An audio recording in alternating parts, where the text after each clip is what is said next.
ناظرین کی خدمت میں سلام و آداب. آپ دیکھ رہے ہیں وائس آف لداخ. آج بدھ اپریل کے 29 اور ذی القعدہ کی 11 تاریخ ہے. آج کی تازہ ترین خبروں کے ساتھ میں ہوں آپ کا میزبان سید ہاشم رضوی. ناظرین سے گزارش ہے کہ تازہ ترین خبروں اور حالات و واقعات سے باخبر رہنے کے لیے ہمارے چینل کو سبسکرائب کریں اور خبریں آخر تک ضرور دیکھیں. آپ دیکھ رہے ہیں آپ کا پسندیدہ news channel voice of Ladakh.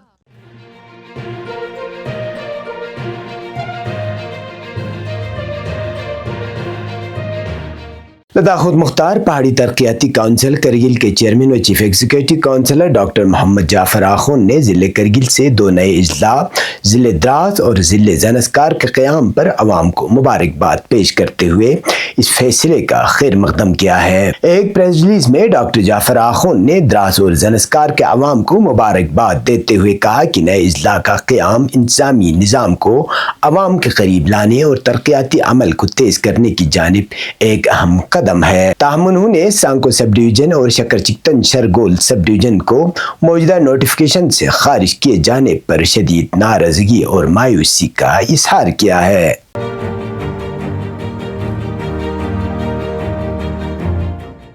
Ladakh union territory میں 5 نئے اضلاع کے قیام کے بعد آج 9 تشکیل شدہ اضلاع میں خوشی اور جشن کا ماحول دیکھنے کو ملا، جہاں باضابطہ طور پر نئے انتظامی یونٹس نے اپنے کام کا آغاز کر دیا. حکومت کی جانب سے تعینات کیے گئے ڈپٹی کمشنرز اور سپرنٹینڈنٹ آف پولیس نے اپنے عہدے کا چارج سنبھالتے ہوئے انتظامی امور کی ذمہ داریاں سنبھال لی. ذرائع کے مطابق 9 تشکیل شدہ ضلع دراس میں آج امتیاز کاچو نے بطور پہلے ڈپٹی کمشنر دراس اپنے عہدے کا باضابطہ چارج سنبھالا، جبکہ اشتیاق کاچو نے سپرنٹینڈنٹ آف پولیس دراس کی حیثیت سے اپنی ذمہ داریاں سنبھالیں. اس موقع پر دراس کے مختلف علاقوں سے تعلق رکھنے والے لوگوں کی بڑی تعداد موجود تھی، جنہوں نے دونوں افسران کا پرتپاک استقبال کیا اور انہیں مبارکباد پیش کی. تقریب کے دوران عوام میں خاصا جوش و خروش دیکھنے کو ملا. مقامی لوگوں، سماجی کارکنوں، نوجوانوں اور عوامی نمائندوں نے نئے ضلع کے قیام کو دراس کی ترقی اور بہتر انتظامی سہولیات کی جانب ایک تاریخی قدم قرار دیا. شرکاء نے امید ظاہر کی کہ ضلع کا درجہ ملنے سے دراس میں بنیادی ڈھانچے، صحت، تعلیم، سڑک، بجلی اور دیگر عوامی خدمات کے شعبوں میں مزید بہتری آئے گی. اس موقع پر خطاب کرتے ہوئے ڈپٹی کمشنر امتیاز کاچو نے عوام کا شکریہ ادا کرتے ہوئے کہا کہ حکومت کی جانب سے ان پر جو ذمہ داریاں عائد کی گئی ہے وہ اسے پوری دیانتداری اور احسن طریقے سے انجام دینے کی کوشش کریں گے. انہوں نے کہا کہ ضلع دراس کو ایک مثالی انتظامی یونٹ بنانے کے لیے عوامی تعاون انتہائی ضروری ہے اور انتظامیہ عوام کے مسائل کے حل کرنے کے لیے ہر ممکن کوشش کرے گی. اسی طرح ایس پی اشتیاق کاچو نے بھی عوام سے خطاب کرتے ہوئے لوگوں کے اعتماد اور محبت پر اظہار تشکر کیا.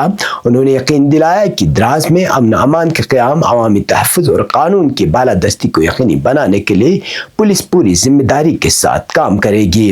انہوں نے عوام سے اپیل کی کہ وہ انتظامیہ اور پولیس کے ساتھ مکمل تعاون کریں تاکہ 9 تشکیل شدہ ضلع میں بہتر طرز حکمرانی کو یقینی بنایا جا سکے. تقریب سے کونسلر واحد اور کونسلر عبدالصمد نے بھی خطاب کیا.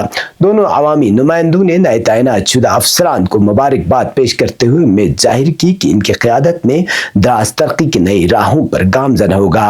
انہوں نے حکومت ہند اور لداخ انتظامیہ کا شکریہ ادا کرتے ہوئے کہا کہ دراس کو ضلع کا درجہ دینا یہاں کے عوام کا ایک دیرینہ مطالبہ تھا، جس کی تکمیل سے لوگوں میں خوشی کی لہر دوڑ گئی ہے.